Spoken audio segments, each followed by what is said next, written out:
Assalamualaikum warahmatullahi wabarakatuh.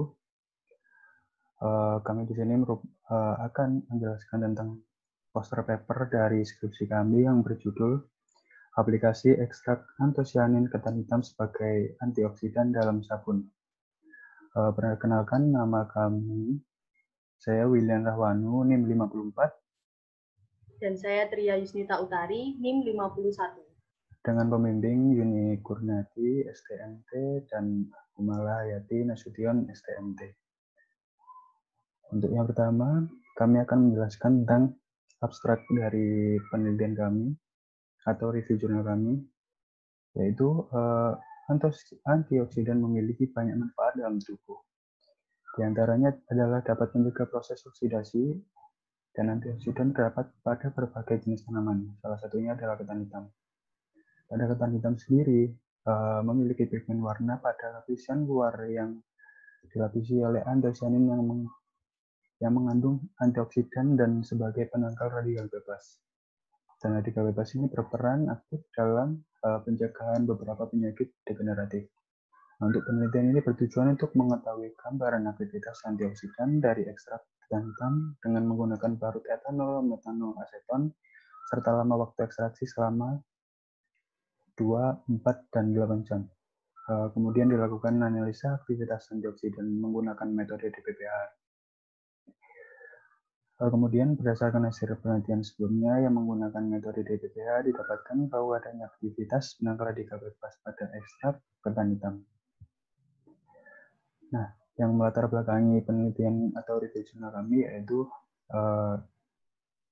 banyaknya bahan pangan berupa ketan hitam yang masih dimanfaatkan sebagai bahan pangan saja, namun tidak ada aplikasi lain sebagai selain bahan pangan, khususnya di kosmetik. Nah, antosianin sendiri itu data yang diperoleh lebih banyak terdapat pada pigmen yang berwarna gelap. Dan dari abstrak yang di atas juga dijelaskan kalau di dalam pigmen antosianin ini terdapat antioksidan sebagai penangkal radikal bebas. Nah, untuk menangkal radikal bebas dengan adanya antosianin, kita memformulasikan ketan hitam ini sebagai sabun. Untuk metodologinya sendiri, yaitu yang pertama, ketan hitam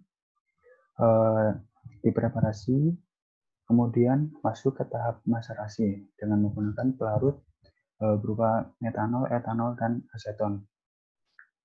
Di maserasi selama 2, 4, dan 8 jam. Nah, kemudian setelah proses maserasi selesai, akan dilakukan pemisahan filtrat dengan rotary vacuum evaporator, dan nanti hasilnya akan diuji karakterisasi antosianin dengan menggunakan DPPH. Untuk diukur panjang gelombangnya. Kemudian ekstrak atau sampel tadi diformulasikan dengan berbagai macam bahan untuk pembuatan sabun, dan kemudian setelah sabunnya jadi, dikarakterisasi dan diuji lagi untuk kandungan antioksidannya pada sabun tersebut masih ada apa tidak. Nah, untuk pembahasannya sendiri, nah di sini ada beberapa tabel perbandingan hasil dari beberapa ekstrak antosianin. Yang pertama yaitu ketan hitam dari Sulawesi Selatan dengan metode ekstraksi berupa maserasi. Dengan perlakuan ekstraksi dilakukan secara berulang sampai tidak berwarna lagi dengan pelarut yang sama dengan penelitian kita yaitu aseton, etanol, dan metanol pada suhu ruang. Nah, untuk hasilnya pada uji DPPH didapatkan hasil berupa 14,49 mikrogram per mili, 23,32 mikrogram per mili, dan 47,51 mikrogram per mili. Dan yang kedua yaitu pada penelitian 8 beras yang 3 berupa non-sticky rice dan 5 berupa sticky rice. Dan untuk metodenya dilakukan maserasi juga dengan waktu pendam atau maserasinya yaitu 24 jam pada suhu ruang dengan pelarut berupa campuran metanol, air, dan asam format. Nah, untuk komposisi dari metanol sendiri yaitu 50, airnya 48,5 dan asam formalin 1,5 pada suhu 28. Nah, di sini didapatkan hasil uji DPPH yaitu untuk non-waxy yang pertama dihasilkan 10,68, untuk non-waxy yang kedua yaitu dihasilkan 9,79, dan untuk non-waxy selanjutnya 15,14, dan untuk yang red waxy didapatkan berupa 16,69. Untuk black waxy size didapatkan 129,36, dan untuk Cormai Pai waxy didapatkan 114,77, dan untuk Kramrat waxy didapatkan 11,13, dan untuk black waxy didapatkan 245,36. Dan berbagai varietas ini dihasilkan dari beberapa sampel yang berasal dari Thailand. Dan untuk selanjutnya yaitu dengan berbahan ketan hitam, beras putih, dan beras hitam dengan metode yang sama yaitu maserasi. Dengan perlakuan maserasinya dilakukan dengan vortex selama 30 second dan diekstrak selama 20 menit secara double dengan pelarut berupa metanol. Dan metanol digunakan yaitu 3 mili. Namun di sini suhu yang digunakan 60 derajat Celcius. Dan pada uji DPPH hasilnya pada beras biasa dihasilkan 4,66, ketan hitam 10,12, untuk yang beras hitam 7,92. Nah, berikut hasil penelitian dari jurnal keempat dengan bahan yaitu ketan hitam dari Thailand. Untuk ekstraksinya yaitu maserasi biasa dengan waktu yaitu 2, 4, dan 8 jam. Di sini pelarut yang digunakan yaitu campuran antara aseton dan air dengan perbandingan 70:30 dengan 2 variabel pH yaitu pH 2 dan pH 6,8. Nah, untuk hasilnya dapatkan 77,6, 59,3, 51,9, 46,9, 42,9, dan 6 mikrogram per mililiter. Dan untuk hasil dari ekstraksi yang kami ambil dari salah satu jurnal didapatkan ke grafik seperti ini.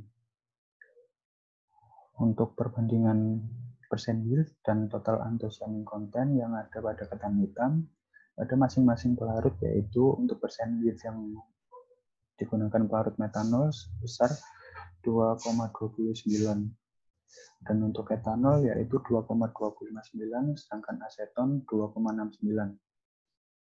Dan untuk total anthocyanin kontennya pada pelarut metanol yaitu 0,16, untuk etanol 0,12, dan aseton 0,077.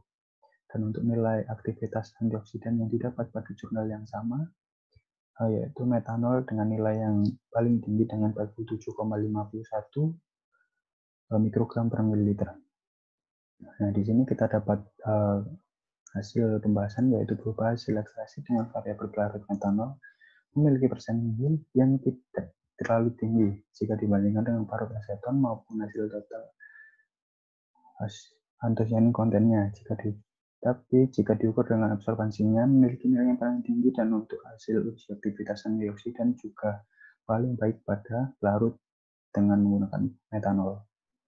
Nah, untuk kesimpulan yang didapat, yang pertama yaitu untuk pengekstrakan anthocyanin dari ketan hitam dapat dilakukan dengan berbagai macam metode ekstraksi. Namun hasil yang paling optimal adalah dengan metode maserasi.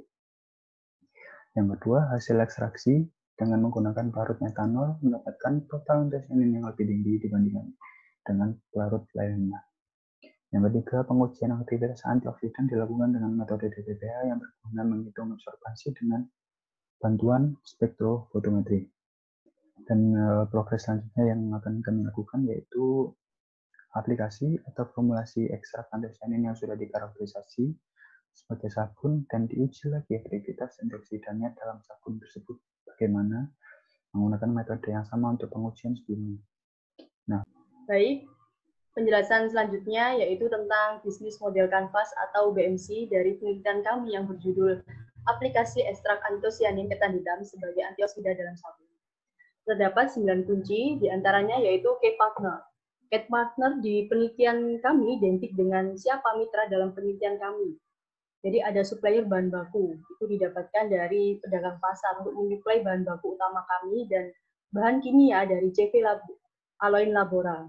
Kemudian untuk mengembangkan penelitian kami disupport oleh Laboratorium Mikrobiologi Universitas Internasional Indonesia, kemudian dosen pembimbing dan partner penelitian skripsi.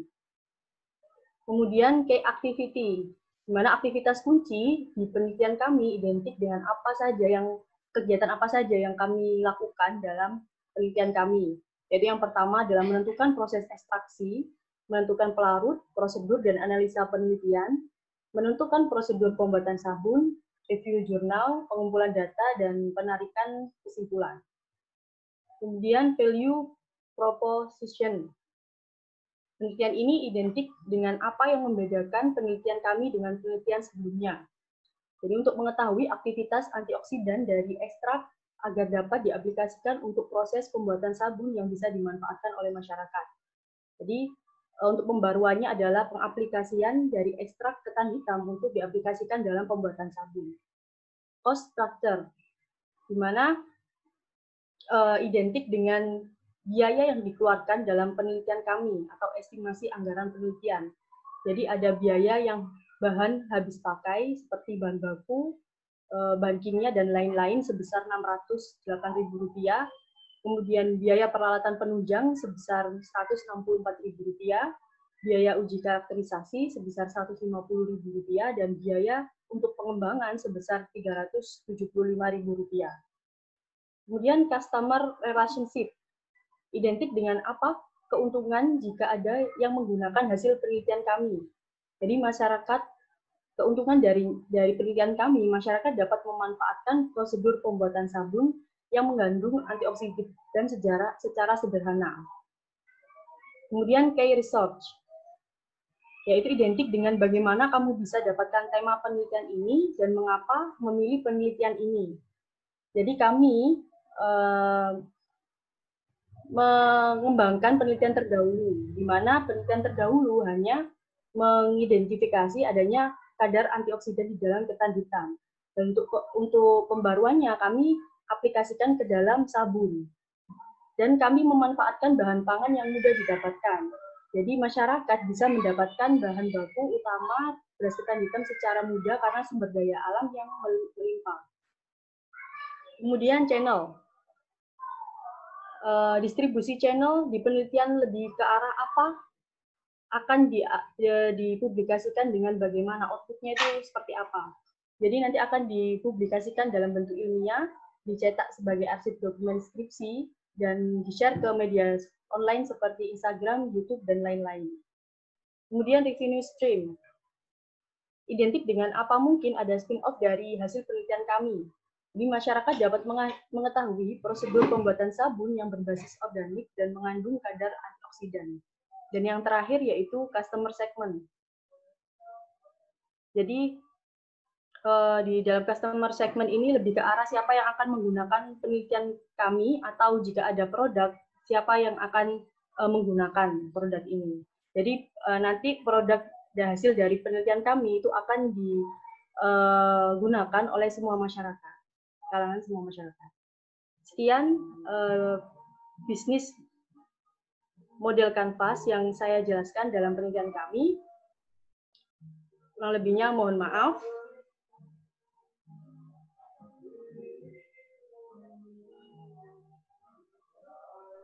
Sekian dari kami. Wassalamualaikum warahmatullahi wabarakatuh.